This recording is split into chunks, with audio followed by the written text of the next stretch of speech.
របាំមួយនេះបានរំចប់ហើយមិនក៏អ្នកម្នាងខាងលិចនៅមិនទាន់មកទៀតពួកយើងមនុស្សច្រើនយ៉ាងនេះនៅចាំតែគេម្នាក់គេធ្វើនេះដូចជារឹកធំពេកហើយព្រះអង្គមិនទាន់ជ្រាបទេអ្នកម្នាងខាងលិចព្រោះតែអរប្រគុណព្រះអង្គរៀបចំពិធីឲ្យគេបានត្រៀមរបាំប្រពៃណីរបស់ខឺអឺស៊ីងរំថ្វាយគួរតែកំពុងរៀបចំហើយអូនិយាយបែបនេះអ្នកម្នាងខាងលិចមានចិត្តហើយប្រពើប៉ុន្តែពេលវេលារៀបចំយូរបន្តិចហើយ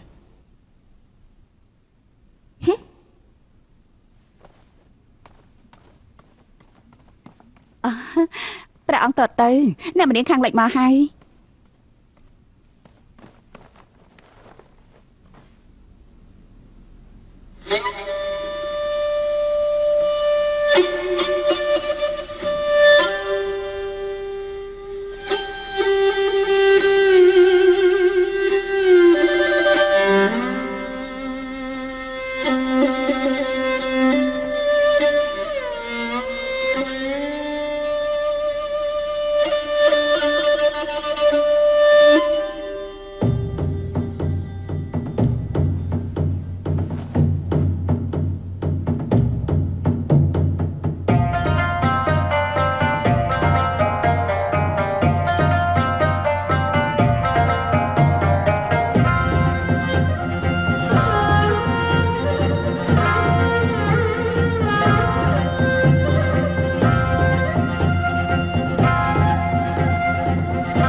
Semua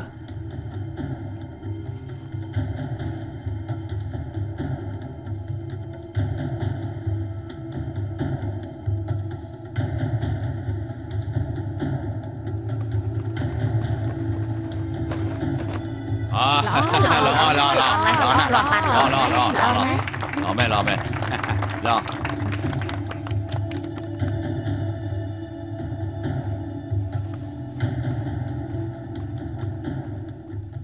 chụp sân chắp mở này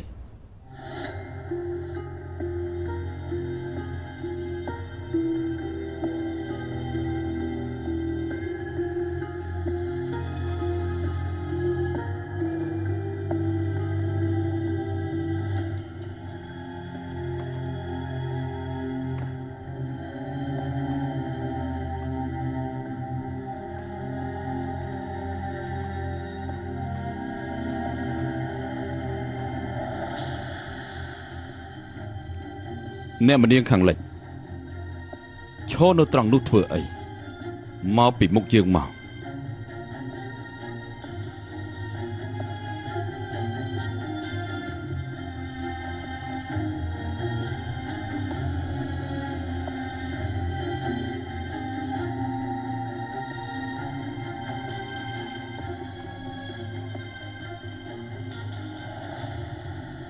អ្នកម្នាងខាងលិចពិតជារំបានល្អណាស់យើងខានបានមើលគេរំរបាំល្អបែបនេះយូរហើយយើងចង់បើកស្បៃមុខឲ្យអ្នកម្នាងដោយផ្ទាល់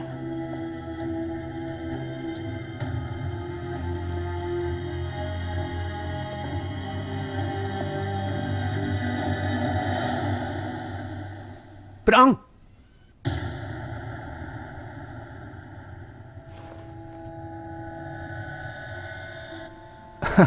ព្រះអង្គស្បៃមុខមិនមែនបើកអញ្ចឹងទេអញ្ចឹងត្រូវបើកយ៉ាងម៉េចមុននេះរបាំអ្នកម្នាងខាងលិចជារបាំប្រពៃណីរបស់ខឺស៊ីងរបាំសំស្នេហ៍ចឹងក្រោយមនុស្សប្រុសត្រូវនៅក្នុងចំណោមមនុស្សស្រីពាក់ស្បៃមុខទាំងអស់ជ្រើសរើសមនុស្សដែលខ្លួនពេញចិត្តចេញមកទើបអាចបើកស្បៃគេចេញបានអូ ខើអេស៊ីងមានប្រពៃណីបែបនេះហ៎ ព្រះពរព្រះអង្គខើអឺស៊ីងពិតជាមានប្រពៃណីបែបនេះមែន អូប្រពៃណីមិនតិចមែន ព្រះអង្គថ្ងៃនេះអ៊ូអរអញ្ចឹងយល់ល្អឲ្យអ្នកម្នាងទាំងអស់សប្បាយជាមួយគ្នាទៅឲ្យពួកអ្នកពាក់ស្បៃមុខទាំងអស់គ្នាមើលថាព្រះអង្គអាចក្នុងចំណោមនោះរកឃើញអ្នកម្នាងខាងលិចឬក៏អត់ទេ ពិតជាល្អខ្លាំងណាស់ព្រះអង្គព្រះតម្រេះយ៉ាងណាដែរ មានន័យមែនបាន អញ្ចឹងខ្ញុំមកចាក់ឲ្យពួកគេទៅរៀបចំសិន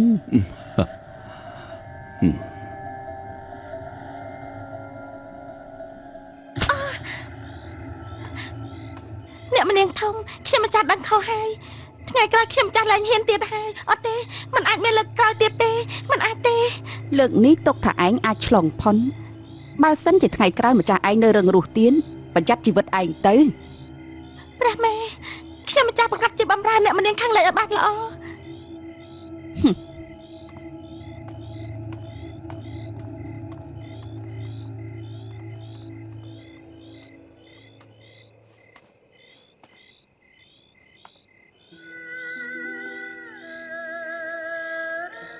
ព្រះអង្គម្ចាស់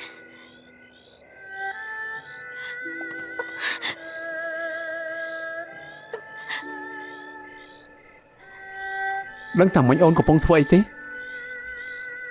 ពេលអូនកំពុងរាំអូនដឹងថាបេះដូងរបស់បងស្ទើរតែលុតចេញមកក្រៅដែរទេបន្លំធ្វើអ្នកម្នាងរាំថ្វាយព្រះអង្គឲ្យតែបាយការលទ្ធផលគឺពិបាកស្មានណាស់មិនដឹងតែគិតដល់ទេ ខ្ញុំម្ចាស់ដឹងថាគ្រោះថ្នាក់ប៉ុន្តែអ្នកម្នាងខាងលិចថាមិនព្រមទៅរំទេខ្ញុំម្ចាស់ខ្លាចព្រះអង្គដាក់ទោសត្រង់នេះគឺជារឿងតែមួយដែលខ្ញុំអាចធ្វើបាន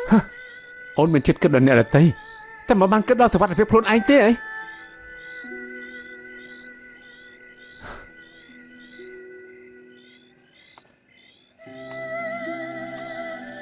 សុវណ្ណនៃអ្នកម្នាងធំមុននេះបងបានលើកអស់ហើយសុំមើលយល់អស់បងចោលទៅទោះឲ្យកូនបងនៅក្នុងសមត្ថភូមិឆ្នាំយ៉ាងនេះពីដើមមកមិនដែលស្គាល់ពាក្យថាភ័យខ្លាចទេតែនៅលើកនេះបងពិតជាខ្លាចណាស់បងខ្លាចស្រីដែលខ្លួនឯងស្រឡាញ់រាល់ថ្ងៃនៅក្រោមមុខផ្លែកំបិតបងចាញ់ហើយទុកតែបងចាញ់អូនហើយ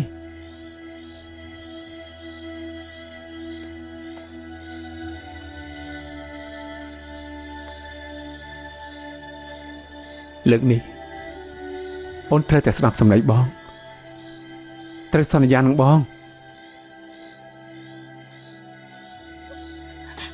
ព្រះអង្គម្ចាស់ទ្រង់ចង់ធ្វើអី បងចង់នាំអូនទៅគាល់ព្រះអង្គជាមួយគ្នាបងចង់ទូលព្រះអង្គថាអូនជាមនុស្សស្រីដែលបងស្រឡាញ់បងចង់ទូលព្រះអង្គប្រទានអូនឲ្យបងពីថ្ងៃនេះទៅពួកយើងអាចនៅជាមួយគ្នាដល់បើកចំហមិនចាំបាច់លាក់បាំងជាមួយគេទៀតទេចង់ទៅណាគឺទៅកន្លែងនឹងហើយទៅ បើសិនជាពេលនេះទ្រង់នាំខ្ញុំម្ចាស់ទៅអ្នកម្នាងខាងលិចប្រកាសជាត្រូវស្លាប់នៅក្នុងដំណាក់ខាងក្រោយហើយ អូននិយាយស្អី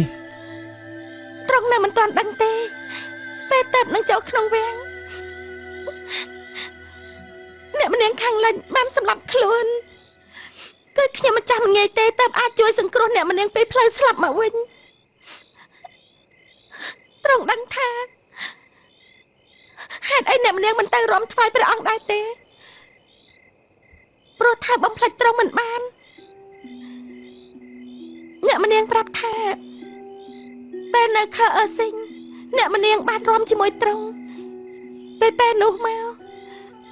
នឹងមិនរំឲ្យមនុស្សដែលខ្លួនមិនស្រឡាញ់មើលនោះទេនិយាយទៅគឺស្នេហាពួកយើងធ្វើឲ្យអ្នកម្នាងឈឺប្រតិពេលនេះសំបីក្តីសង្ឃឹមចង់រស់ក៏អត់មានដែរឲ្យខ្ញុំម្ចាស់ដាច់ចិត្តទុកបងប្អូនល្អរបស់ខ្ញុំម្ចាស់នៅដំណាក់ខាងក្រោយក្នុងវាំងដោយមិនរវល់យ៉ាងម៉េចទ្រង់ជាសាច់ញាតិរបស់ខ្ញុំម្ចាស់អ្នកទាំងពីរដូចគ្នាព្រះអង្គម្ចាស់រឿងអីដែលថាខ្ញុំម្ចាស់មិនចង់ទៅជាមួយទ្រង់ចេញឆ្ងាយពីជញ្ជាំងខ្ពស់រស់នៅមានសុភមង្គលទេប៉ុន្តែខ្ញុំម្ចាស់ធ្វើមិនបានទេទ្រង់និងខ្ញុំម្ចាស់មិនមែនជាមនុស្សអាត្មានិយមទេមែនទេ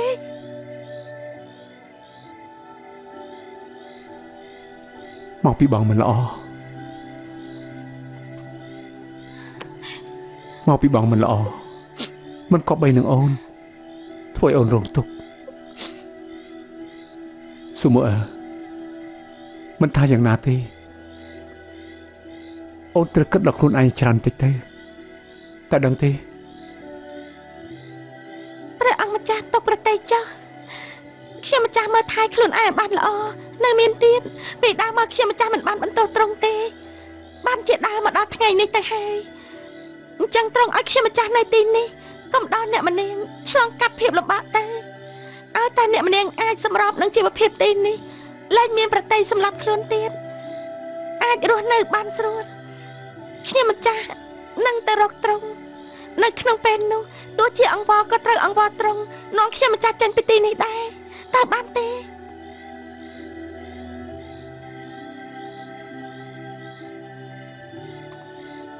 បងពិតជាចង់នាំអូនចេញពីកន្លែងមួយនេះណាប៉ុន្តែពីអូននិយាយក៏សមហេតុផលដែរបងមិនអាចជំទាស់ទេ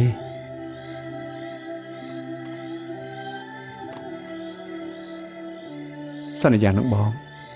ត្រូវការពារខ្លួនឯងឲ្យបានល្អកុំចិត្តតែគិតពីអ្នកដទៃខ្លាំងពេកក៏ត្រូវគិតដល់ខ្លួនឯងបើមិនអញ្ចឹងទេទោះជាបងស្លាប់ក៏ត្រូវទៅនាំអូនចេញពីទីនេះដែរ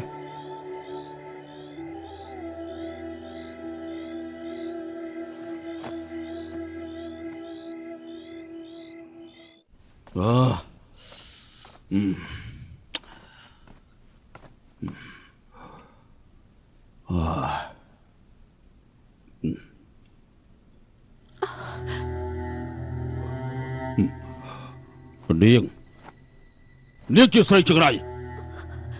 បែរជាយកមានគក់ខ្លាយមកកុហកយើងធ្វើឲ្យយើងសប្បាយអត់បាច់យោជនាងគួរសពខ្លាំងណាស់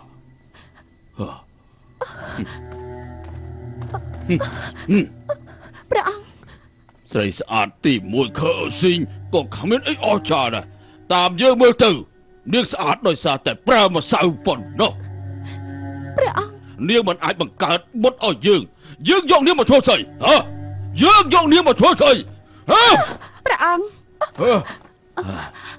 មួយរយៈនេះអ្នកម្នាងធំបានរកថ្នាំចង់ឲ្យចាប់មានគាត់ជាមួយព្រះអង្គសោយតែក្តៅឈប់ខ្ញាល់ទៅ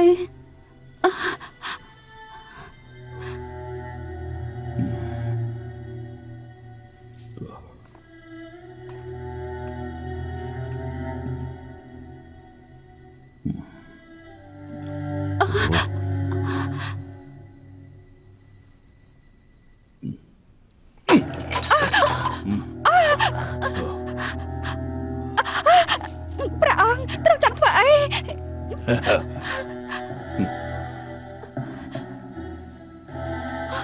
មក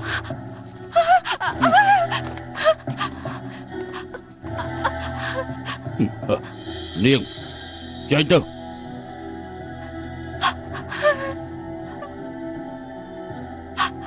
ព្រះអង្គកុំអីនាងចេញទៅអ្នកម្នាងផងទៅអ្នកម្នាងធំជួយផងអ្នកម្នាងធំជួយផងអ្នកម្នាងធំជួយផងអ្នកម្នាងធំកុំទៅអីអ្នកម្នាងធំកុំធ្វើចឹងអីព្រះអង្គជួយផងអ្នកម្នាងធំជួយផងអ្នកម្នាង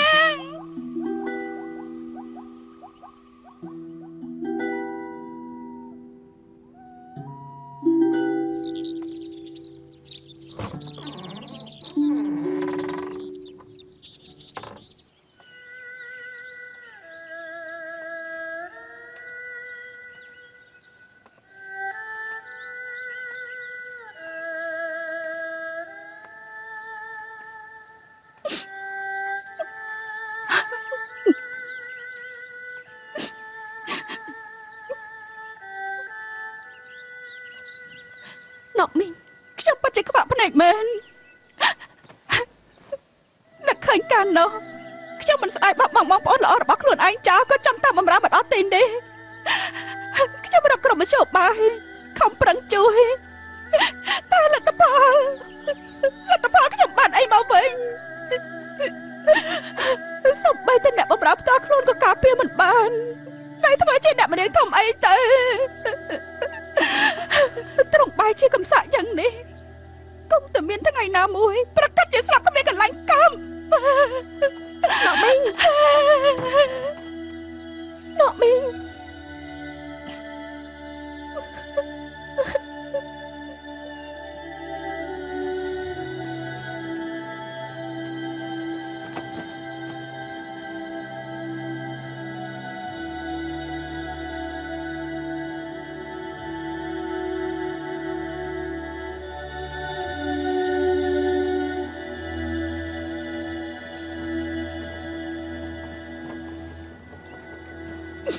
លឿន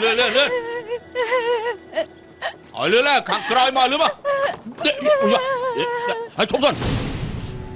អ្នកបំរើដល់ណាខ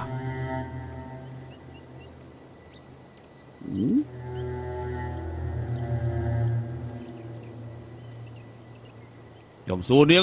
ថ្លង់នេះអី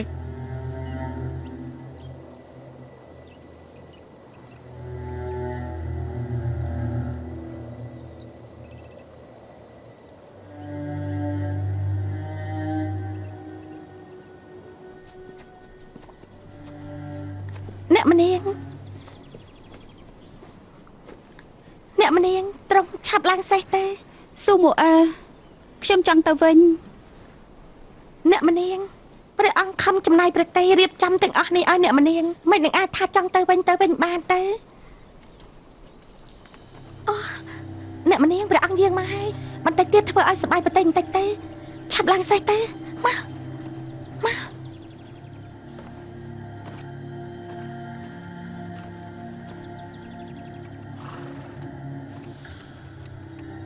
ថ្វាយបង្គំព្រះអង្គពេលដែលនាងអង្គុយលើសេះទៅដូចជាទេពធីតាអញ្ចឹង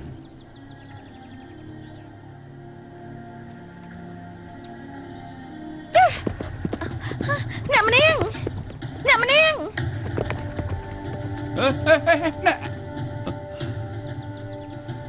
ពិតជាមនុស្សស្រីដែលចេញមកពីខើអឺស៊ីងមែន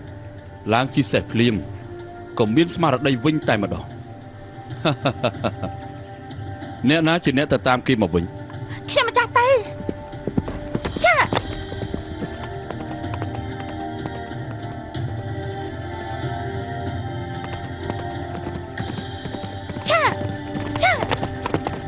អ្នកម្នាងអៀវ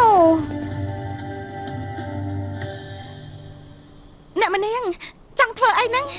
ឯងថយចាញ់ទៅអ្នកម្នាងត្រង់កាត់ឲ្យច្បាស់ទៅត្រង់រត់បាត់បែបនេះត្រង់មានបានកាត់ពីលទ្ធផលទេខ្ញុំមិនខ្វល់ពីលទ្ធផលអីទេនេះគួរឲ្យខ្លាចណាស់ខ្ញុំមិនអាចទ្រាំនៅបន្តទៀតបានទេខ្ញុំចង់ចាក់ចេញពីតាជាងខ្ញុំចង់ទៅផ្ទះខ្ញុំចង់ទៅអឺស៊ីងទេសិនទៅត្រង់មានកាត់ដល់បេដាត្រង់ទេកាត់ដល់ខើអឺស៊ីងពួកយើងទេត្រង់ចង់រត់បាត់បែបនេះពួកគេប្រកាសជារងទុកហើយខ្ញុំមិនខ្វល់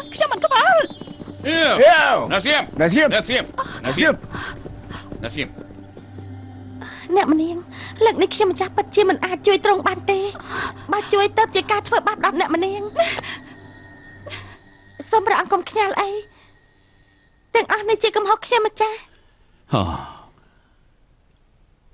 អ្នកម្នាងខាងលិចជិះរត់បោកប្រាស់យើងមិនក៏ជាកំហុសរបស់នាងទៅវិញ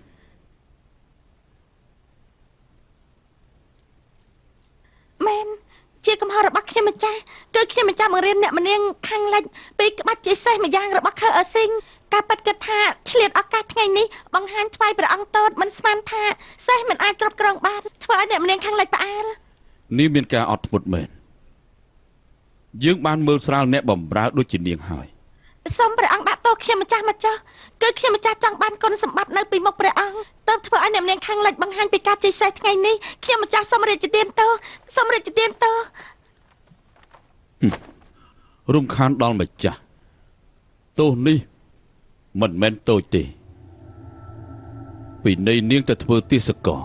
ចាប់ពីពេលនេះទៅព្រះអង្គសូមទ្រង់លើកលែងឲ្យគេទៅទីបំផុតនាងនិយាយហើយ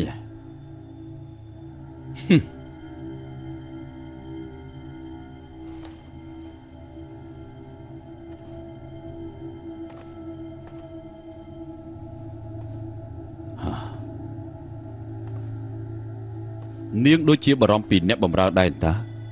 ព្រោះតែបែបនេះទើបធ្វើឲ្យអ្នកបម្រើនាងប្រហើនធ្វើអីផ្ដេសផ្ដាស់ទោះនាងមិនតូចទេត្រូវឃុំខ្លួននាងចំនួន3ថ្ងៃបិទទ្វារពិចារណាព្រះអង្គ ព្រះអង្គដែលមិនសម្លាប់ខ្ញុំម្ចាស់សុកចិត្តទទួលការពិន័យនេះល្អណាស់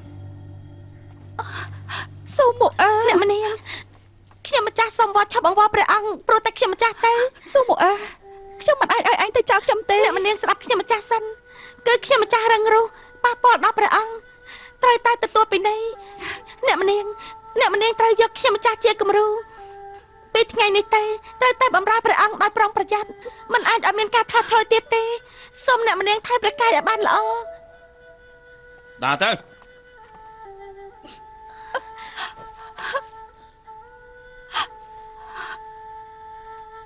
សូមមក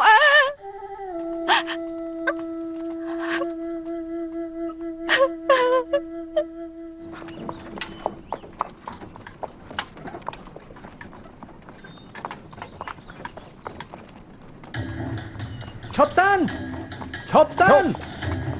ព្រះជាទានទោសព្រះម្ចាស់រៀបបញ្ជាព្រះអង្គអ្នកណាហ៊ានរៀបរៀងសម្រាប់ខ្ញុំមិនខ្វល់ច្រើនទេថយចេញព្រះអង្គម្ចាស់លែងគេទៅព្រះអង្គម្ចាស់លែងដៃត្រង់កុំយាងមកនេះបញ្ជារបស់ព្រះអង្គអ្នកណាក៏មិនអាចប្រឆាំងបានដែរត្រង់យាងទៅវិញទៅទេស៊ូមើបងមិនឲ្យអូនទៅទេដាច់ខានមិនឲ្យទៅលែងខ្ញុំទៅព្រះអង្គម្ចាស់ខ្ញុំម្ចាស់សូមផងស្ដាប់ខ្ញុំម្ចាស់សិនបាយគ្នាថ្ងៃនេះមិនដឹងថាថ្ងៃក្រោយមាននិស្ស័យជួបគ្នាឬអត់ទេទោះជាត្រង់ដើម្បីខ្ញុំម្ចាស់ក៏ត្រង់ត្រូវតែថែប្រកាយដែរទេព្រះអង្គម្ចាស់ត្រូវថែប្រកាយផងទៅស៊ូម៉ូទៅស៊ូម៉ូទៅ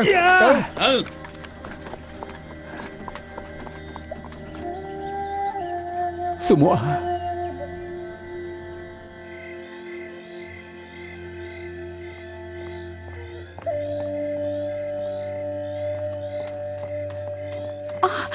ព្រះអង្គម្ចាស់ទេបំផុតមកដល់ហើយហ៎ចាប់រកវិជបាយជួយដល់ស៊ូមអឺផងអ្នកម្នាងខាងលិចបើទ្រង់មិនបានធ្វើប្រេះផ្ដាស់ស៊ូមអឺមិនធ្លាក់ដល់ដំណាក់កាលនេះទៅឥឡូវនិយាយពាក្យនេះយឺតពេលហើយប៉ុន្តែកាលនោះខ្ញុំមិនស្មានថាលទ្ធផលអាចធ្ងន់ធ្ងរជាងនេះទេស៊ូមអឺចេះតែទទួលទោសជំនួសទ្រង់រហូតពេលនេះគេរកទុកជំនួសទ្រង់ហើយទ្រង់មិនដឹងទេកាលនោះខ្ញុំគួរតែដាច់ចិត្តនាំគេចេញពីទីនេះខ្ញុំក៏នៅពេលស៊ូមអឺទៅបានតែដឹងថានៅទីនេះគេទៅជាសាច់ញាតិតែម្នាក់របស់ខ្ញុំតែខ្ញុំបាច់ធ្វើបាបសាច់ញាតិរបស់ខ្ញុំដោយផ្ទាល់ដែរព្រះអង្គម្ចាស់ខ្ញុំសូមវល់ត្រង់រកមកជួយបាយជួយស៊ូមអឺផងទោះមិនប្រាប់ក៏ខ្ញុំទៅជួយគេដែរគ្រាន់តែស្ដាយពេលនេះមិនដឹងថាស៊ូមអឺនៅកន្លែងណា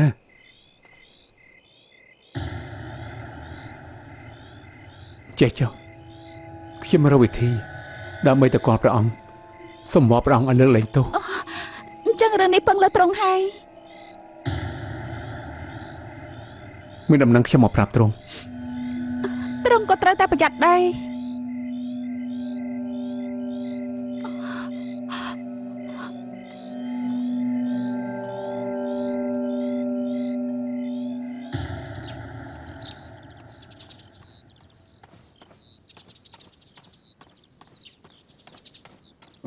ថ្វាយបង្គំព្រះអង្គម្ចាស់ខ្ញុំមានការចង់គាល់ព្រះអង្គសូមព្រះរាជទានទោសព្រះអង្គកំពុងតែទតរាជកិច្ចពេលបែបនេះទោះជានរណាក៏ទ្រង់មិនឲ្យជួយគាល់ដែរព្រះម្ចាស់ចាំពីយើងទៀតចាំយើងមកចុះមិនអាចចាំយូរយ៉ាងនេះទេសូមទ្រង់កុំធ្វើឲ្យទូលបង្គំពិបាកអីលោកកុំអារម្មណ៍ទោសទាំងអស់នេះខ្ញុំអ្នកទទួលលោកគ្មានទោសទេឲ្យខ្ញុំចូលទៅថ្វាយបង្គំអ្នកមនាងធំ